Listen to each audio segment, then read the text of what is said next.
everyone, welcome back to It's Soworthit, Somakeit. I'm Claudia, and today I'm going to show you how to make Meggyes Pite.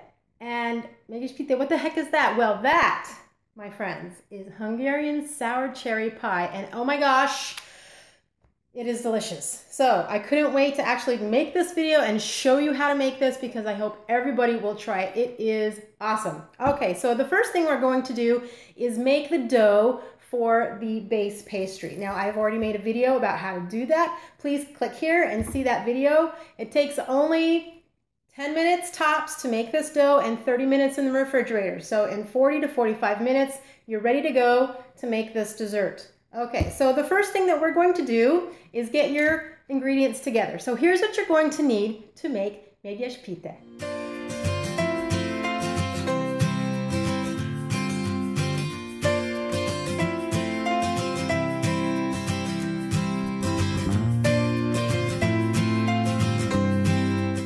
Perfect. Now that we have everything together, let's get started. So what I did was I went ahead and I used a 24-ounce jar of sour pitted cherries. Now, we don't get fresh cherries, sour cherries where I live. We only have sweet cherries for maybe 3 weeks in the summertime, and that's it. And this pie is really better if you can use sour cherries. It's also good for lots of other fruits in there too, but cherries are, as everyone who knows me know, my favorite fruit. So I would like for you to use a sour cherry instead of a sweet cherry. If you use sweet cherries, it's going to be a little bit too sweet. You need that little bit of contrast of the sour to the sweetness of the dough.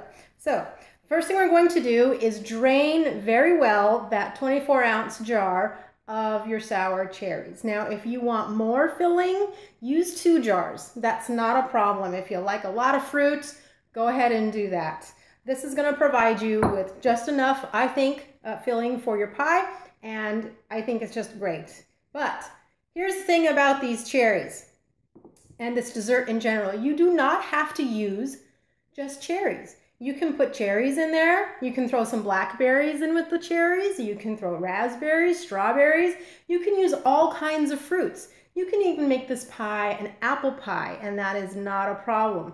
And if you're going to use a whole bunch of fruits, this would not be Meggyes Pite anymore. It's more like a gyümölcsös pite. And since I don't have any grandmothers in Hungary rolling around in their graves, I will apologize now to the whole of Hungary for my terrible pronunciation of your beautiful language. Don't worry, the next time I visit, I shall present myself for the sacrifice, and it will be a good year for strawberries. So, no, I'm only kidding. Hungarians are wonderful people, and if you have not been to Hungary, go. Budapest is an absolutely beautiful place and is well worth the money to go and visit there. The country is gorgeous in the summer. Oh my gosh, I can't wait until I can go back and see my friends there again. All right, now back to the dessert. So we have drained our cherries, and now we need to add in our powdered sugar. And we're just going to give this a quick mix just to get things going here with these cherries.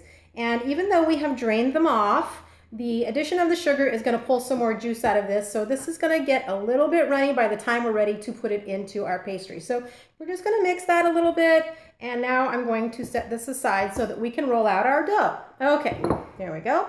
Put that there. All right, now the next thing we're going to do is we have 2 pieces of our dough that we made previously, and you want to get these out of the refrigerator for maybe 30 minutes before you're ready to go, just so that they're pliable enough to roll out. So we've done that already. I'm ready to go, and I have myself a piece of parchment paper that I'm going to roll out my bottom crust. And here's why I do that. The reasons are twofold. The first thing is it makes it easier to roll this out and get it in the pan. The second thing is when your pie is cooked, it makes it a lot easier to get out of the pan, and you don't have to wash it as you would normally because it's not going to get that dirty. Your pan's going to be pretty clean still. So now that we have the reasons for our parchment paper, let's get out, unwrap our first part of the dough. Okay, done. Now, and it is perfect. We're going to go ahead and roll this out. All right, here's the tip about rolling out this dough. It all depends on how much crust you want. This is a leavened dough, which means it's going to rise in the oven a little bit, unlike an American pie crust. So if you want your pastry layer to be thicker, don't roll it out quite so flat. You may leave it to be somewhere between 1/4 and 1/2 inch thick. If you want a smaller, a thinner pastry layer and more fruit, then roll this out a lot thinner. Don't roll it out paper thin. That won't work out. So maybe 1/4 inch, somewhere in that neighborhood would be perfect for a thinner crust, between 1/4 inch and 1/2 inch for a thicker pastry layer. And we're going to make a top layer too, so try to make them equal thickness when you're rolling them out so that you'll have a beautifully proportionate pie when you cut into it. All right, now we're going to just put a little bit of flour on top of our dough to make sure it doesn't stick to our rolling pin. There we go, and we're just gonna roll it out. Okay, I'm finished rolling it out, and it's right around 1/4 inch thick here, so I think that's perfect. Now, I will roll out the second layer in a minute. First, we want to get the bottom parts into our pan. It also helps if you know which pan you're going to use, and hopefully you'll have that figured out by the time you get started. You can roll out your bottom dough sort of in the shape of the bottom of the pan that you're going to use, and it'll be a lot easier to form the bottom crust that way. All right, so I've got mine here, ready to go, and then you just kind of push it in, no problem. And that's it. So now you're saying, oh no, it doesn't fit perfectly. Nope, it's not gonna fit perfectly unless you rolled it out exactly perfectly, you measured everything and all that stuff. But it's not a problem because all you have to do is tear off the sides. So on this side, I'm a little bit low, and you can just glue it in here. I mean, just press it in. It's not gonna be a problem. So once you're done with that, and this is looking pretty good, now comes the part where you need your breadcrumbs. Now you don't have to use breadcrumbs with this. You can use ground walnuts, ground hazelnuts, anything like that. Even almond meal would be fine. And it just, I think it adds a little bit of a absorbent layer, if you will, for the cherry juice, because otherwise it might soak your crust too much and it will get a little bit runny. So please don't skip this step. You're not going to notice the taste of the breadcrumbs. Don't use Italian seasoned. That would not be good. And an almond meal I think would actually be really nice because it will bring out the almond extract flavor if you use that in your original crust. Okay, so about half of that down in the bottom there. And now it's time to put our cherries inside here. So we're just going to, see, it made a little bit of juice here, and that's totally fine. I expected that to happen, no problem. All right, and so we're just going to scoop out our cherries into here, and then we're going to just spread them around and make sure they're covering the pastry layer completely. There we go. Looking great. Okay, now back to the breadcrumbs or whatever you've decided to use for that, and sprinkle this on top.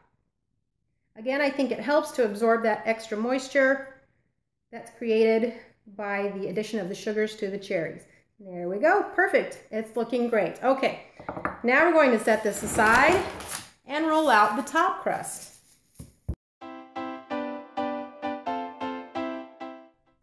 Okay, now I've got the top crust rolled out, and by no means is it going to look perfect. It's not going to be perfect, and it doesn't need to be. So I'm just going to kind of lift it off of my board now. Hopefully it hasn't stuck to my board. Good, oh, a little bit, but that's gonna happen. No worries. And just lift it up, bring the pan over, kind of like you're just putting a crust in a regular pie. And we're just gonna lay it on top. Good, all done. Now we're just going to sort of tuck it in here like this so that it covers the entire top of your cherries. And I'm just kind of looking here to make sure that the dough is touching the bottom layer on the side. Good. And just tuck it in there. Perfect. Now, next is the part where it didn't matter how you rolled this out, what shape it managed to get itself into, because now you're just going to take a pastry cutter or a knife or something of that nature, and you're just going to squirt here on the top, just like that.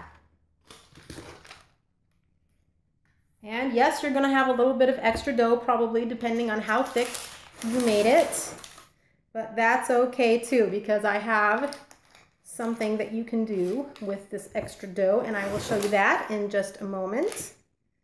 Okay, good. Double check that. It's good. Perfect. Perfect. All right, now we can just sort of tuck everything together, make sure that it's sealed. And by the way, now is a good time, if you haven't already, because I haven't told you to do this yet, but preheat your oven to 350 degrees. Now, 2 more things we have to do before this can go in the oven. Thing number 1, we are going to make, I've actually already made, an egg yolk wash. Now, this is not an entire egg wash. The entire egg was not used, just the yolk and about a teaspoon or so of water mixed together. And I'm just going to go ahead and baste the entire top of this crust with this. And what happens? Something absolutely magical. It is going to turn your crust the most gorgeous shade of brown that, oh my gosh, would make your grandmother proud of you. So we're just going to baste the whole thing, just 1 egg yolk and a little bit of water whisked together, and that's all you need. Okay, so get everything covered with this beautiful wash, just like this. Perfect. Done. Now we need a fork and we need to make a little vent hole. So we're just going to prick this all over. We are all finished here getting this thing prepared. If you want to at this point, you could even sprinkle this with a little bit of sugar. That's totally up to you. I like it just like this. So into the oven, it's going to go 350 degrees for 50 to 60 minutes. Mine usually take about 55 minutes, so start checking around 50 minutes. All right, now while that's baking, let me show you a little variation on the theme here. Now, I absolutely adore miniature desserts, and any chance I get, I try to figure out how to turn a big dessert into a smaller portion. And this is a great thing to serve for a party or any kind of get-together where you want to impress some people. So, the best way I found out to make Meggyes Pite for a miniature dessert is in these little tiny cups that you can get at any home store or anything like that. Even some the bigger department stores will have these too, and even some supermarkets, believe it or not. So I have these, and I have these little matching spoons. And so all we did with our extra dough is we rolled it out, I put it on a parchment paper, and I put it in the oven for 15 minutes. I let it cool off when I took it out, and now I can break this up into smaller pieces. And all you do is just take the pieces and break it up and put some in the bottom of your little cup. Perfect. And then I made, out of my leftover jar of cherries, a little bit of cherry pie filling. And all this is the juice, the cherries, the entire jar went into a pot, 2 tablespoons of cornstarch and a little water, boil it, let it cool. Here you go. You don't even need to add sugar because it's just perfect the way it is. All right, so 1 layer of our dough that we made, and then a layer of cherries.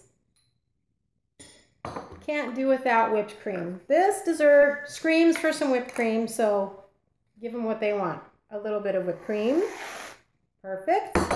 Another layer of crust in there. Oh, it's just, I can smell the cherries and I can smell the crust. Oh my gosh, it smells amazing. Okay, now another layer of cherries on top here. And I'm not skimpy when it comes to filling. I love it. Okay, and now Come on, come out. There we go. Perfect. And voila. How long did that take? Maybe 30 seconds to make one. If you have a couple of friends over and they're willing to help you put these things together, it'll take you even less time. Put these in the refrigerator until you're ready to serve them, and then bring them out and just listen to the oohs and ahs you're going to get, because it's really great. Okay, so now I have made a Meggyes Pite earlier today, and it's right here. And I will put some on the plate and I will taste it, and let's see how things turned out. I am absolutely looking forward to this because I love this dessert and it is just perfect. So there are a couple ways to serve this. You can do whipped cream like I've done here, or you can just dust this with some powdered sugar. I really love whipped cream. I mean, who doesn't? So why not? Put a little bit of that on top. Perfect. Let's have a bite. Get some pie, some whipped cream to go with it. Mmm. Mmm. Mmm. I love baking and I love eating. This is really so awesome. I can taste the almond extract in the crust. I can taste the lemon zest in the crust. The tartness of the cherries is perfect against the sweetness of the crust. The whipped cream on top is just the whipped cream on top. I mean, you can't go wrong with this. It is so great. So let me have one more little bite here because I just can't help myself. Mm. Mm. Mm. I'm happy, and I'm absolutely sure that you're going to be happy too. This stuff is so worth it, so please make it. I hope you enjoyed today's show. Please subscribe to my channel if you like what you saw today. I would surely appreciate it. Thank you so much for watching. Have a great day, and have some happy Meggyes Pite, Hungarian sour cherry pie. Thanks, bye.